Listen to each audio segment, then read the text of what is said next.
अच्छे सदस्य, मान्य सदस्य, ठीक है। मन्नालाल रावत जी। जी अध्यक्ष महोदय, आपका बहुत बहुत आभार।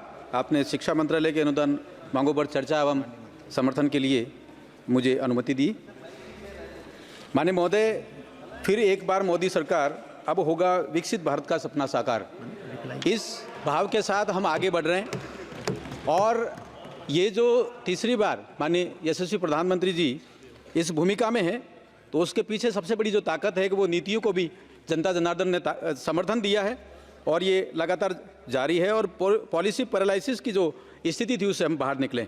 तो शिक्षा, राष्ट्रीय शिक्षा नीति 2020, इसके अनुरूप जो काम हुए हैं उसकी एक संक्षिप्त रूपरेखा और उसका जो प्रभाव है वो सदन के सामने रखना चाह रहा हूँ। 2024 में जो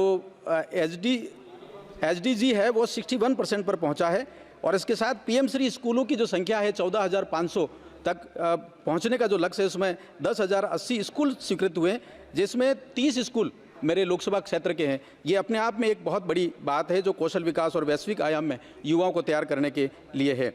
माननीय महोदय, शिक्षा जन्मसिद्ध अधिकार है। इसके तहत महत्वपूर्ण ये हो जाता है कि हम अपने नायकों की बात करें तो जो प्रेरक प्रसंग है इतिहास की वो भी नई शिक्षा नीति में हमें मिले हैं और इसकी यदाकदा चर्चा होने लगी, ये अपने आप में बहुत महत्वपूर्ण है। महोदय, जो बीपीएल के मामले में करीब 25 करोड़ जनता, आमजन उससे बाहर निकले, उसमें 12 जो इंडेक्स हैं उसमें से एक इंडेक्स शिक्षा विभाग का है, वो भी अपने आप में महत्वपूर्ण है। इसका सबसे ज़्यादा लाभ अनुसूचित जाति और जनजातियों को मिला है। माननीय महोदय, जो एकलव्य रेजिडेंशियल मॉडल स्कूल हैं वो भी इस नीति का ही एक भाग है और ये बहुत महत्वपूर्ण है कि भारत में पूरे देश में 750 स्कूल स्थापित होने जा रहे हैं। उसमें से 405 क्रियाशील हुए, उसमें बहुत बड़ी संख्या में 1,23,000 जनजाति बालकों को और उनको लाभ मिला है, जिसमें बड़ी संख्या में आधे से ज़्यादा प्रतिशत जो है वो बालिकाओं का है। ये अपने आप में बहुत महत्वपूर्ण है।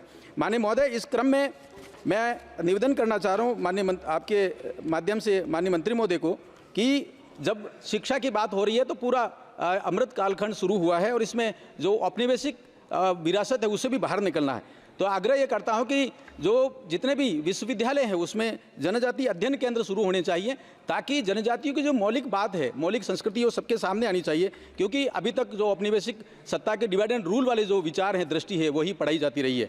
और विशेष तौर पर जो डॉक्टर GS धुरिया है वो ये कहते हैं कि आदिवासी हिंदू हैं, ये शब्द भी सभी विश्वविद्यालयों में पढ़ाया जाना चाहिए क्योंकि इसको नेग्लेक्ट किया गया विगत सरकारों ने।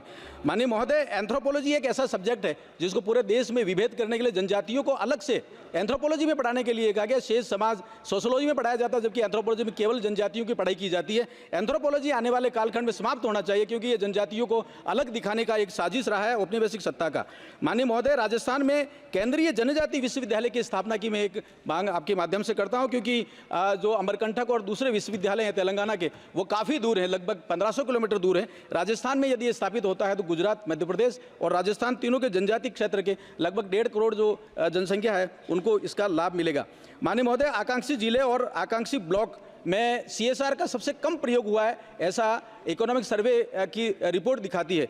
माननीय महोदय, मेरे लोकसभा क्षेत्र में वेदांता एक बहुत बड़ा जिंक का एक बड़ा काम करने वाला एक माइनिंग इंटरप्राइजेज है जिसमें भारत सरकार का भी भाग है। तो CSR के तहत इस क्षेत्र में माइनिंग विश्वविद्यालय की स्थापना की संभावना बनती है, क्योंकि अरावली का पूरा क्षेत्र है जिसमें बहुत बड़ी संख्या में कीमती मिनरल्स मिलते हैं। इसके साथ ही साथ मैं मांग करता हूं आपके माध्यम से माननीय महोदय कि क्षेत्र में पूरे भारत में देखते हैं तो बहुत सारे विश्वविद्यालय हैं, लेकिन गौ माता के लिए कोई भी विश्वविद्यालय नहीं।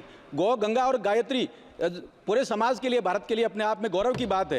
तो गौ विश्वविद्यालय मेवाड़ में स्थापित करने का अगर आप अनुमति दिलवाएंगे तो हमारे क्षेत्र में गोगुंदा विधानसभा क्षेत्र में लगभग 1000 बीघा गोचर भूमि भी है, तो देने के लिए ग्राम पंचायत और आसपास के सभी क्षेत्र तैयार हैं। माननीय महोदय, आपने समय दिया, आपने अनुमति दी, इसके लिए आपका बहुत बहुत धन्यवाद। प्रणाम।